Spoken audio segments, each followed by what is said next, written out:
हाय friends नमस्कार village life with Sumi channel को आपको पुणी थे स्वागत। आपण मैंने केमती अच्छा बहुत भल अच्छी आशा करुँची आपण मैंने भल भी थे। तो आज हूँ दिवाली दिवाली वीडियो मुझे सहित सेयार करने जाऊँगी।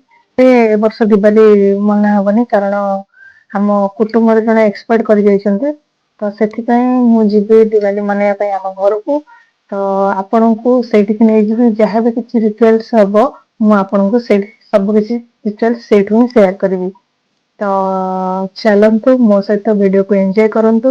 दिवाली किसी किसी रिचुअल्स थाए जी जहाँ पारि से सब जिन सुट कर आम घर लोक बुझिली कि केमती कौन दिवाली मना जाए दिवाली मन कारण कौन समस्त तो प्राय जानी तापर भी जी पचारि बुझी से जिनस आपण सहित सेयार करी आ जहाँ किसी वीडियो सुट कर देखी।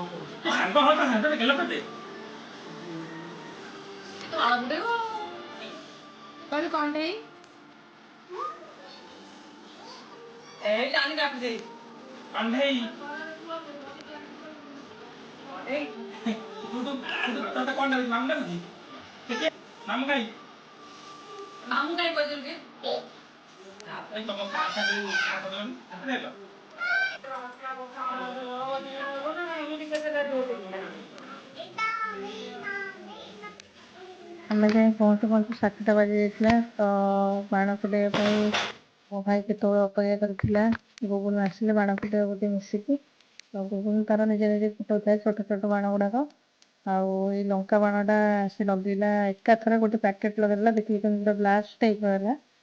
तो ये आम बड़ बड़ुआ पूजा प्रिपेरेसन चली तो ये बहुत पचार था ये कमी कौन पूजा होता कि फुल से कौन शुआ फुल आ गए कौन देवड़ुआ तो आज बड़ बड़ुआ चौरा मूल एमती साधारणतः भाव में कलश बसा जाए।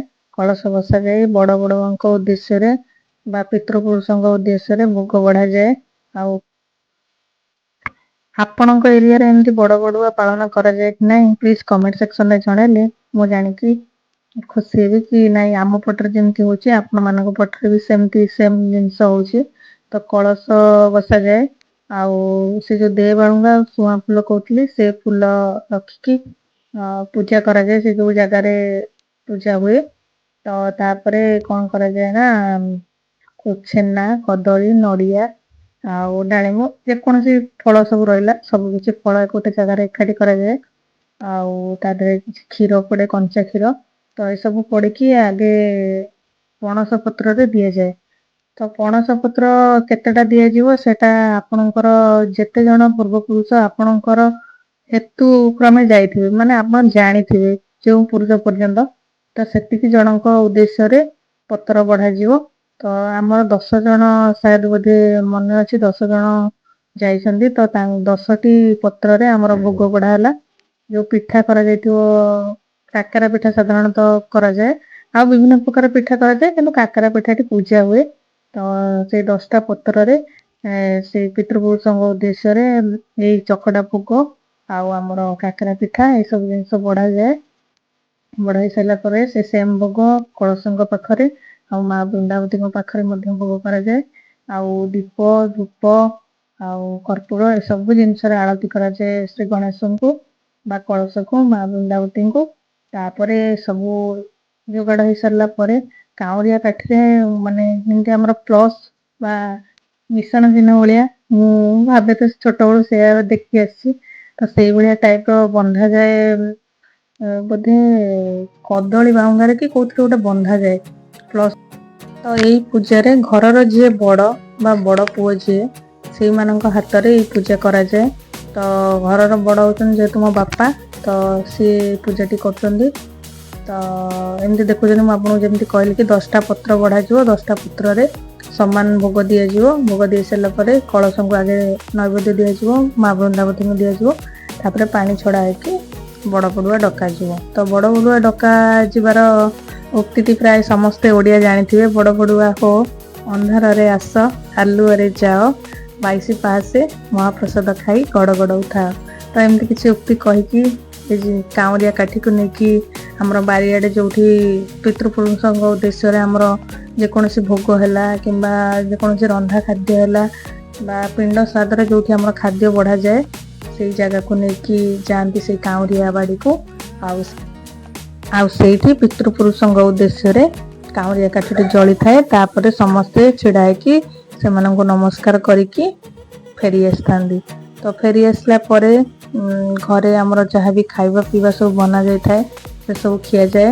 ଆଉ ସାହି ଭାଇ ପଡ଼ିଶାରେ ଯେଉଁମାନଙ୍କର କୁଟୁମ୍ବରେ କେହି ଏକ୍ସପାର୍ଟ କରିଯାଇଥାନ୍ତି, ଯେଉଁମାନଙ୍କର ପିଠାପଣା ହୋଇନଥାଏ ତ ସେମାନଙ୍କ ଘରକୁ ଦବା ନବା କରାଯାଏ ସାଧାରଣତଃ ଗାଁରେ।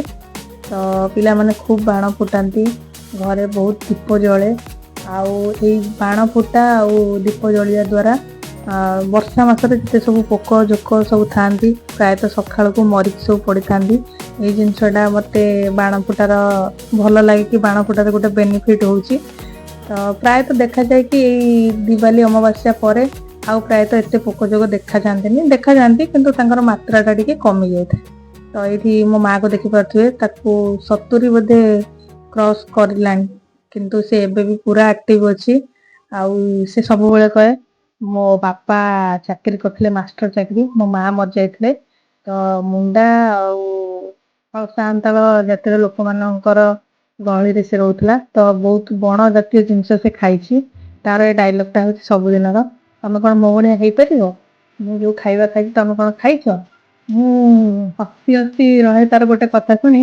ସେ କହିବ ମୁଁ ଛେଳି ରକ୍ତ ଗିଲାସେ ପିଇଛି। ଏଇଟା ଆପଣଙ୍କୁ ସତ ଲାଗୁଛି? ସତରେ କ'ଣ ଏମିତି ହେଇଥିବ? ସେ ଟିକେ ମିଛେଇ ମତେ ଲାଗେ। ତ ସେ ଏମିତି ମିଛ କଥା କହେ, ଆଉ ବହୁତ ପ୍ରକାର ମିଛ କଥା କହେ। ମୁଁ କେବେ ଆପଣଙ୍କୁ ତାର ମିଛ କଥା ସବୁ ସେୟାର କରିବି।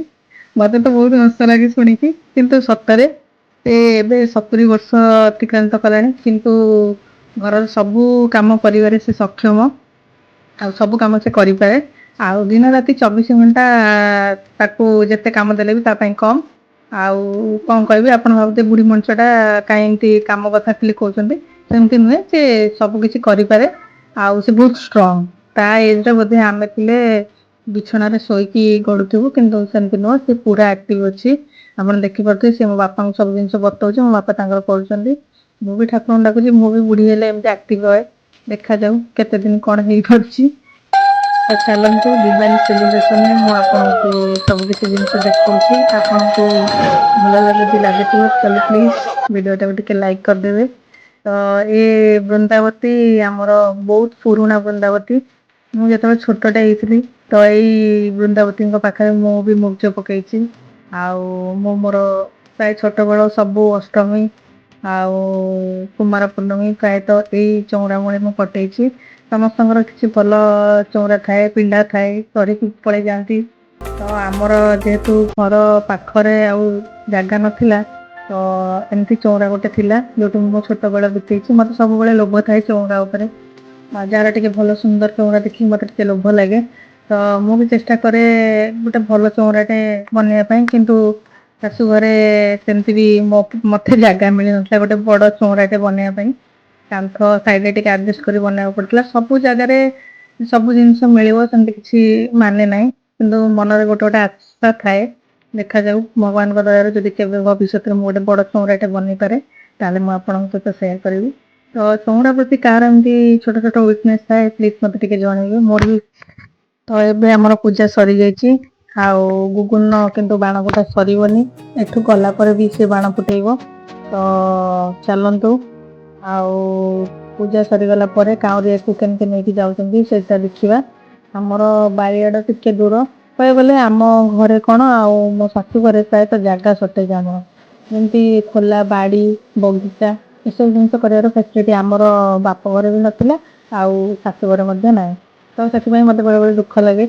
ଆଉ ମୋର ଟିକେ ଗାର୍ଡ଼େନିଂ କରିବାର ଟିକେ ଇଚ୍ଛା ବି ବହୁତ। କ'ଣ କରିବା, ସେମିତି ଜିନିଷ ଏଠି ବି ହେଇପାରୁନଥିଲା, ସେଠି ବି ହେଇପାରୁନି। ଆଉ ଭାବିଛି ଛୋଟ ଜାଗାରେ ଆଉ ଛାତ ଉପରେ କିଛି ଗଛ ମୁଁ ଲଗେଇବି। ଆଉ ଫୁଲ ପାଇଁ ଆମର ଗାଁରେ ବହୁତ ଟେନସନ୍। ଆପଣ ଭାବୁଥିବେ ଗାଁରେ ଅଛନ୍ତି ଫୁଲ ବହୁତ ଗୁଡ଼ାଏ ମିଳିଯାଉଥିବ, ପୂଜା କରୁଥିବେ, ସେମିତି ନାହିଁ। ଆପଣ ଯଦି 4:30 5 ଭିତରେ ଉଠୁଛନ୍ତି ତାହେଲେ ଫୁଲ ପାଇବେ, ନାଇଁ ତ ଘର ପାଖ ଗଛରେ ବି ଫୁଲ ନଥିବ, ଦୁଆର ମୁହଁରେ ଗଛ ଲଗେଇଥିଲେ ବି ସେଥିରୁ ଫୁଲ ପଳେଇ ଯାଇଥିବ। ତେଣୁ କଣ କରିବା ଭାବିକି ବାଧ୍ୟ ହେଇକି ଛାତ ଉପରେ ଗୋଟେ କେମିତି କଣ ଯୁଗାଡ଼ କରିବି। ଯଦି କିଛି ଆପଣଙ୍କ ମୁଣ୍ଡରେ ଆଇଡିଆ ଅଛି ଗାର୍ଡେନିଙ୍ଗକୁ ନେଇକି ତ ପ୍ଲିଜ ମତେ ଟିକେ କମେଣ୍ଟ ସେକ୍ସନରେ କହିଲେ ମୁଁ ସେଇ ଅନୁସାରେ ମୋର ଷ୍ଟାର୍ଟ କରିବି। ତ ସବୁ କାମରେ ସବୁ ଜାଗାରେ ବୟୋଜ୍ୟେଷ୍ଠ ବ୍ୟକ୍ତିଙ୍କର ମହତ୍ଵ ହଉଛି ଅଧିକା। ଯଦି ବଡ ଲୋକମାନେ ବା ବୟସ୍କ ଲୋକମାନେ ନଥାନ୍ତେ ଆମେ କିଛି ଜାଣି ପାରିନଥାନ୍ତେ। ଆଉ ସେମାନଙ୍କର ମାନେ ଗାଇଡାନ୍ସ ସେମାନଙ୍କର ଭଲ ପାଇବା ଏଇ ଯୋଉ ଛୋଟ ବଡ ପୂଜା ସେମାନଙ୍କ ଠାରୁ ଆମେ ବହୁତ କିଛି ଶିଖିଥାଉ। ଆଉ ସେମାନଙ୍କ ଦ୍ଵାରା ହିଁ ପୂଜା ଟା ବହୁତ ଖୁସିରେ କଟିଥାଏ। ତ ଏଇଠି ଆମେ ପଳେଇ ଆସିଲୁ ଖାଇବା ପାଇଁ, ଆମ ସାର୍ ଆଗତୁରା ପଳେଇ ଆସିଛନ୍ତି ଖାଇବା ପାଇଁ। ଆଉ ପ୍ରାୟତଃ ତାଙ୍କର ଖାଇବା ସରି ସରି ଆସୁଥିଲା, ସେଇଠି ମତେ ମୋ ଭାଇ କହୁଥିଲା କଣ ପାଇଁ ସବୁବେଳେ ଗୋଟେ କ୍ୟାମେରା ଧରିକି ତମ ହଉଛୁ କୁଆଡେ ଗଲେ କି ଗୋଟେ କଣ ବୁଲିବାକୁ ଗଲେ ସେମିତି ଭିଡିଓ କଲେ ଭଲ ଲାଗନ୍ତା। ଆଉ ଘରେ ସବୁବେଳେ ଗୋଟେ କ୍ୟାମେରା ଧରି ବୁଲୁଛୁ ତତେ କଣ ଏଥିରେ ଲକ୍ଷେ ଟଙ୍କା ମିଳୁଛି। ହେଲେ କିଛି ପଇସା ମିଳୁ ନ ମିଳୁ ମତେ ବହୁତ ଖୁସି ଲାଗୁଛି। ତ ତାର ମୋର ଯୁକ୍ତିତର୍କ ଭିତରେ ସେ ତାର ଖାଇବା ଷ୍ଟାର୍ଟ କରିଦେଇଥିଲା। ତ ଏମିତି କିଛି ଦିବାରେ ପଡିଥିଲା। ଆଶା କରୁଛି ଭିଡ଼ିଓଟି ଆପଣଙ୍କୁ ପସନ୍ଦ ଆସିଥିବ। ଯଦି ଭିଡ଼ିଓଟି ପସନ୍ଦ ଆସୁଛି ଏ ଭିଡ଼ିଓଟି ଆପଣଙ୍କ ପାଖରେ ପହଞ୍ଚି ସାରିଛି ତ ପ୍ଲିଜ୍ ଚ୍ୟାନେଲଟାକୁ ଲାଇକ୍ ସେୟାର ଆଣ୍ଡ ସବସ୍କ୍ରାଇବ୍ କରିଦିଅନ୍ତୁ। ରହିଲି ନମସ୍କାର, ଦେଖାହବ ଆଗାମୀ ଭିଡ଼ିଓରେ।